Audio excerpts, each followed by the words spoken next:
Moçada, hoje nós vamos fazer um negócio que havia sido prometido aqui, ó. Recentemente, um colega nosso aí do canal sugeriu que eu pegasse alguns desses discos aqui de trás, ó, e fizesse comentários a respeito, né? Então nós vamos começar a fazer isso aqui hoje. Vamos fazer um vídeo assim. Roda a vinheta.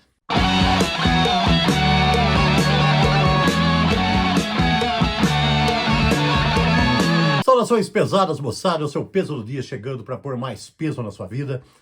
E antes de começarmos o vídeo de hoje, como eu sempre faço, queria pedir a você que ainda não se inscreveu no canal, que o faça, né, para o canal crescer mais um pouquinho aí, para ir tocando devagarinho aí, sempre em frente, beleza? Então, moçada, conforme dito, né, teve até uma curtinha que eu falei aí, a gente pegar os discos aqui atrás e comentar a respeito deles. Então, nós vamos fazer assim, ó. Eu vou puxar 3 aqui, aleatoriamente, eu não vou escolher nada, e o que vier aqui, a gente dá uma olhadinha, certo? Vamos pegar o primeiro aqui, então, ó. O que apareceu aqui? Apareceu o Halloween, Walls of Jericho. Eu vou comentar ele agora? Não. Sabe por quê? Pelo seguinte motivo, moçada. Esse disco aqui foi lançado em 85 e ele tá no programa do Clube dos 40, então, que ele faz 40 anos esse ano. Então, eu vou deixar ele aqui porque vai chegar a data do aniversário dele em breve. Vamos pegar outro. Aqui chegou um legal para nós fazermos o comentário agora. Yngwie Malmsteen. O Rising Force do Yngwie Malmsteen, lançado em 88. Esse disco aqui, muito legal, tá? Uma época aqui que o Yngwie Malmsteen estava muito bem na parada ali dos Estados Unidos. Ele estava aqui. Assim, alguns já criticavam um pouco ele, tá? Porque ele vinha do disco Trilogy, que tinha feito algumas concessões ali mais ao hard rock e tal, e alguns estavam criticando bastante ele por causa disso, mas é bobagem. O hard rock estava muito forte na época dos Estados Unidos, era normal até que ele bandeasse um pouco para esse lado, e não foi diferente nesse play aqui, né? Que ele fez um som um pouco mais chegado ali ao hard colorido dos Estados Unidos da época, um pouco mais pro lado do hair metal, e ele até arrumou uma formação que o favoreceu nisso. A formação, ó, dá uma olhada aqui atrás. A banda aqui na época era um quarteto. Por quê? Porque, para variar, para gravar esse disco aqui, o Yngwie Malmsteen não conseguiu encontrar um baixista que o satisfizesse. Ele teve esse costume, essa coisa que marcou um pouco a carreira dele ali nos anos 80, que ele usava baixistas ao vivo, obviamente, porque ele só tem 2 braços, né? Por mais que ele se achasse um deus, ele só tem 2 braços, só pode tocar uma guitarra de cada vez, certo? Então não dava para ele fazer a guitarra e o baixo ao vivo. Então ele arrumava um baixista para tocar ao vivo ali, mas no estúdio normalmente era ele mesmo que gravava o baixo, certo? E ele até tinha um baixista que estava indo bem com ele no disco Trilogy, né? Que ia ser o cara que gravaria o disco e ficaria ali com ele e tal, o Marcel Jacobs, mas no fim o ego lá do Yngwie Malmsteen acabou jogando tudo as favas. Ele fez até uma música no disco chamada Liar, que ele dedicou a esse baixista e tal, então a coisa não estava muito bem lá com baixistas. E ele acabou não arrumando um baixista para a gravação desse aqui também. Ele fez guitarra e baixo. Então por isso o quarteto aqui, ó. O Yngwie Malmsteen aqui, né? O dono do pedaço aqui na guitarra e baixo. Aqui com ele, ó, os irmãos Johansson, que ficaram muito tempo na banda dele. Aqui, o Anders Johansson, batera, e o Jens Johansson, tecladista. E o vocalista aqui, quem foi? Sujeitinho aqui, bem conhecido de todos nós, Joe Lynn Turner, né? Com tantos anos ali de Rainbow e tudo mais, que foi o escolhido aqui pelo Yngwie Malmsteen para fazer os vocais aqui nesse disco. E aqui, moçada, tem até um curtinho aqui que eu falo a respeito da turnê desse play, porque a turnê desse play aqui teve algo de interessante. Se vocês notarem aqui, os cabelinhos, como eu falei para você, bem no estilo do hair metal dos anos 80, ali do hard rock, né? E eles levaram tão a sério essa história de hair metal, porque na turnê desse play aqui, durante os shows, entre o intervalo das músicas, ficou uma coisa até inusitada, que o Yngwie Malmsteen e o Joe Lynn Turner iam pra frente dos espelhos arrumarem os seus cabelos entre uma música e outra. Então, algo curioso que marcou é a turnê desse play também. E esse play aqui, moçada, a despeito das reclamações, das chateações dos críticos e tudo mais, é um play muito legal de hard rock, muito bom, músicos excelentes, um entrosamento muito bom entre eles, grandes composições e um disco muito legal mesmo de ouvir aqui para quem gosta de um hard rock muito bem tocado. Olha só, no lado 1, aqui, 6 do lado 1 e 6 do lado 2. Um disco de 12 faixas, né? Normalmente os discos de rock pesado não tem esse número de faixas, depois com o CD, claro, né? Mas os LPs normalmente eram um pouco menores. Esse aqui com 12 faixas, faixas muito legais, né? No lado 1, Rising Force, Hold On, Heaven Tonight, Dreaming, Tell Me, Bite the Bullet e Riot in Dangerous. Essas músicas aqui, ó, Rising Force é um petardo na abertura, um hard rock bastante visceral. Hold On é bem mais cadenciado, já uma meio baladinha. Heaven Tonight é aquela que eles adoram, né? Que os críticos adoravam. Chamar de comercial, música para FM, essas coisas, mas é muito legal. Dreaming, Tell Me, mais balada do que a Hold On. By the Bullet e Riot in Dangerous eram músicas assim no hard mais agressivo também. No lado 2, Deja Vu e Crystal Ball, outra dupla, né? Daquela que eles adoravam criticar de FM, mas muito legais também. Now is the Time, outra grande composição muito legal.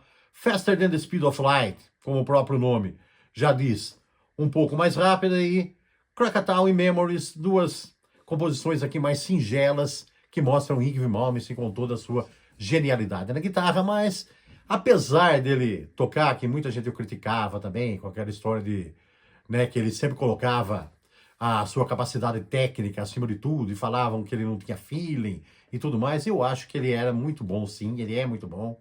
Eu acho que ele punha feelings na música, sim.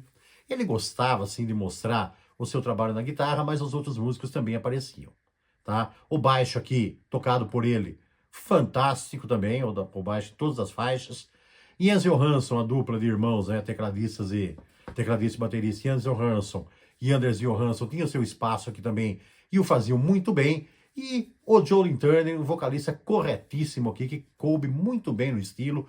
Outro grande play dos anos 80, tá? O hard rock dos anos 80, muito bem representado por esse disco aqui. Vamos pegar mais um? Então, ó, altamente recomendável, tá? Yngwie Malmsteen, Rising Force, muito legal. Quem não conhece, corre atrás. Quem conhece sabe bem do que eu tô falando, beleza? Vamos pegar mais um. Vamos ver um outro aqui para nós comentar. Vou pegar do outro monte agora, tá? Olha só. Vamos ver o que sai pra gente aqui, ó. Fechamos. Vendo alguma coisa legal aqui. Ah, moçada. O que veio aqui? Olha o que eu tenho em mãos aqui. Vou tirar o plástico para abrir para vocês. Olha aqui. Mr. Heavy Metal. O Live Evil do Black Sabbath. Moçada, eu já fiz uma curtinha aqui que eu disse que se eu fosse escolher um disco para dizer o que é o heavy metal, esse aqui seria o escolhido. O duplo, tão esperado duplo do Black Sabbath, que nunca havia saído antes. Desde 68. O Black Sabbath nunca tinha lançado um disco ao vivo antes.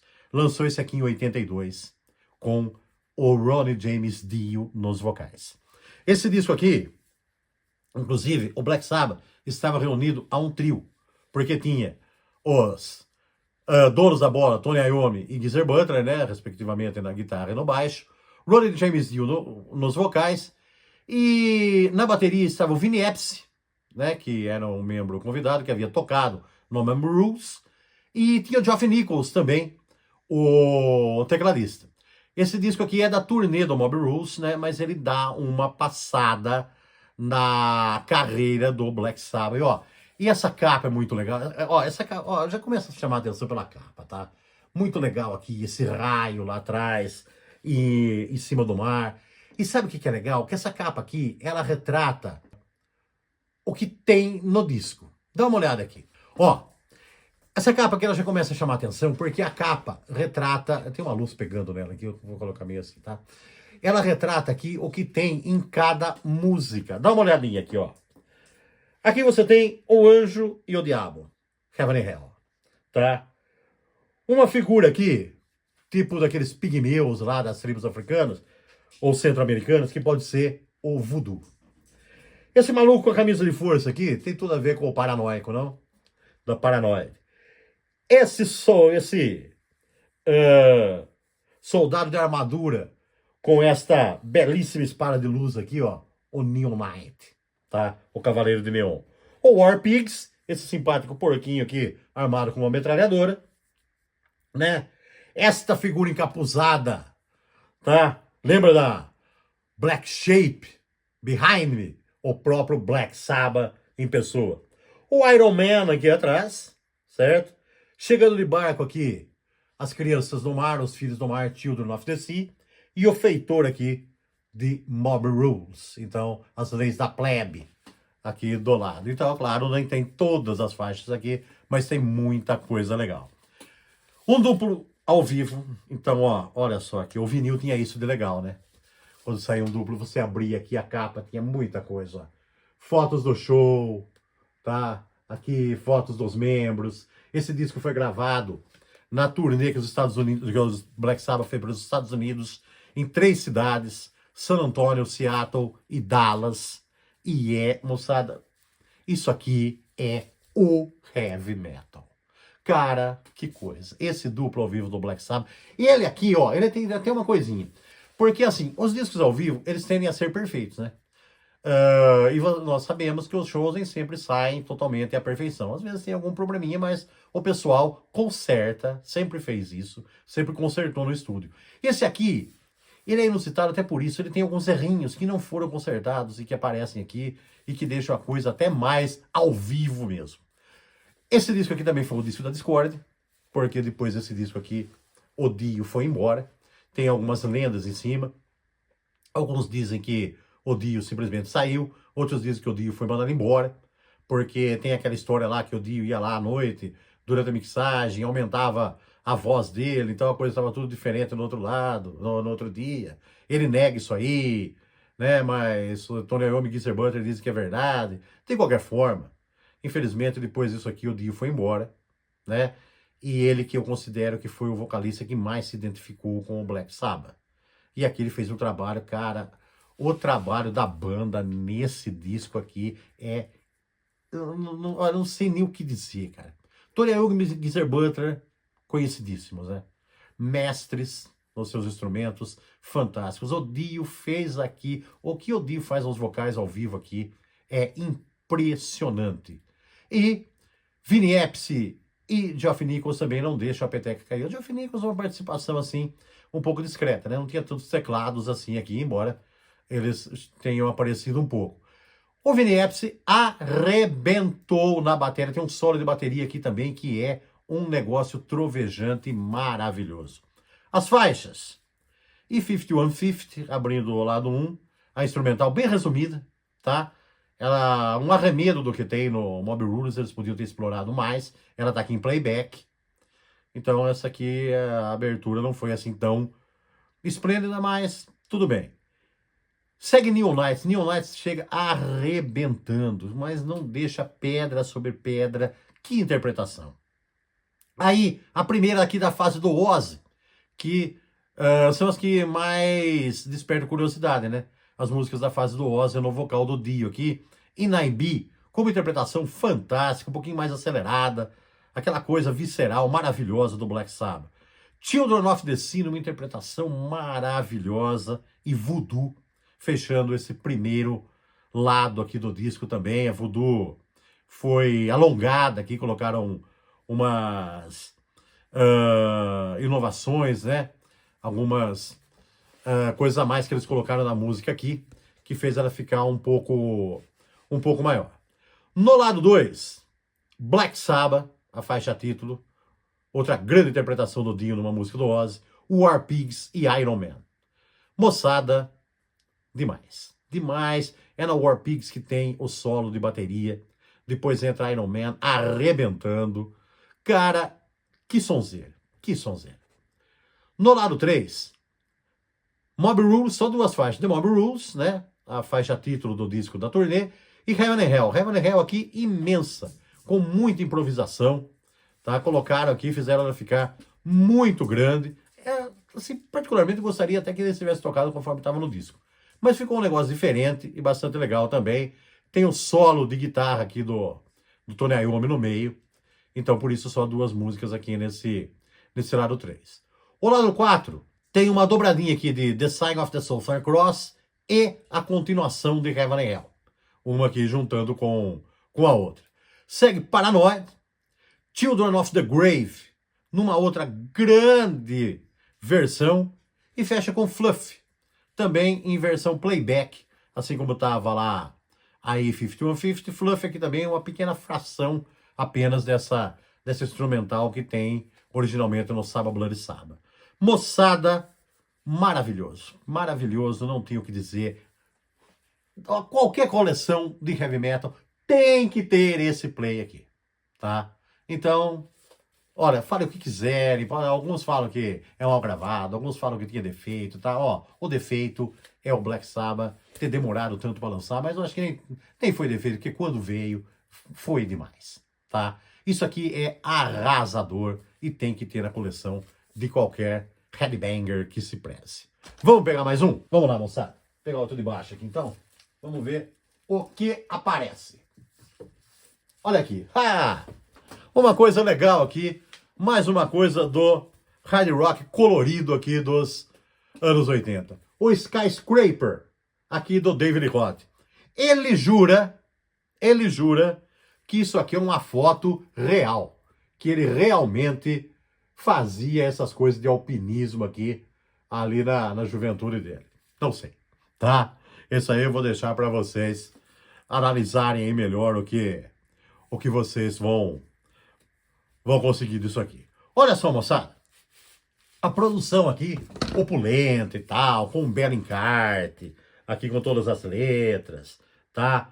Um monte de coisa falada aqui, ó, a respeito de agradecimento, as histórias aqui de como a música foi gravada, quem tocou e tudo mais, que vários músicos tocaram aqui, embora a formação ainda fosse aquela, né, que ele conseguiu para sua banda solo, que foi bastante famosa, com o Greg Bissonette na bateria, o Steve Vai, ou Steve Vai, como queiram, na guitarra, né, fazendo um grande trabalho, e o Billy Sheehan no baixo, né, músicos excelentes que sempre tocaram muito bem. Esse disco aqui é de 87, como de costume, né, fez bastante sucesso também, e aquela história, quem gostava. Quem sempre meteu o pau no Van Halen continuou metendo o pau na carreira solo do David Roth. Mas foi uma carreira solo que o David Roth teve aí que foi muito legal. Depois ele voltou pro Van Halen mais pra frente, mas ele fez coisas muito legais. Aqui na contracapa também, ó, tem uma foto dele de novo aqui, né? Ele pequenininho aqui, num paredão aqui de montanhas rochosas aqui. Sei lá. É verdade? Não sei. Ele diz que é. Então aí vocês tirem suas conclusões. Aqui, ó, as faixas. Nuclear Bones, Just Like a Paradise, The Bottom Line, Skyscraper, Then Good. Aquele estilão que ele sempre fez no Van Halen, né, e que marcou a carreira solo dele. Aquele hard rock muito animado, né, muito pra cima, muito legal, muito gostoso. Just Like Paradise foi a música de trabalho aqui, né, o single que fez mais sucesso com clipe e tudo mais. No lado 2, Hot Dog and a Shape, Stand Up, Hyena, Perfect Timing e Two Fools a Minute. Mantendo o mesmo nível, né? Um disco muito legal, um hard rock muito colorido, muito animado, muito gostoso de ouvir. E deixa as críticas para lá. Talvez o disco que o Van Halen lançasse em 87, se ele estivesse no Van Halen. O Van Halen lançou outro disco em 87, mas é um assunto para outra ocasião, quando pegarmos eles aqui. Tá? Outro disco muito legal, bastante recomendado também, para quem gosta de Van Halen, né? Para quem gosta do David Roth, para quem gosta de um hard rock, muito animado, muito bem tocado, excelentes músicos, excelentes performances, um disco muito gostoso de ouvir, para deixar o astral lá em cima. Um disco de muito alto astral, como sempre o David Roth gostou de fazer as suas coisas. Beleza, moçada? Eu acho que por hoje, né, para dar essa primeira entrada nesses plays que estão aqui. Tem também alguns CDs que eu vou pegar e colocar pro meio aqui em outras mais para frente. Nós vamos continuar com essa série aí, caso vocês tenham gostado. Deixe aqui nos comentários o que vocês acharam. Eu achei legal de fazer, gostei da sugestão. Acho que é legal fazer assim, tá? E se vocês tiverem alguma sugestão para melhorar, alguma outra coisa, coloquem aí. Beleza, moçada? Mantenham-se pesados e até a próxima. Yeah!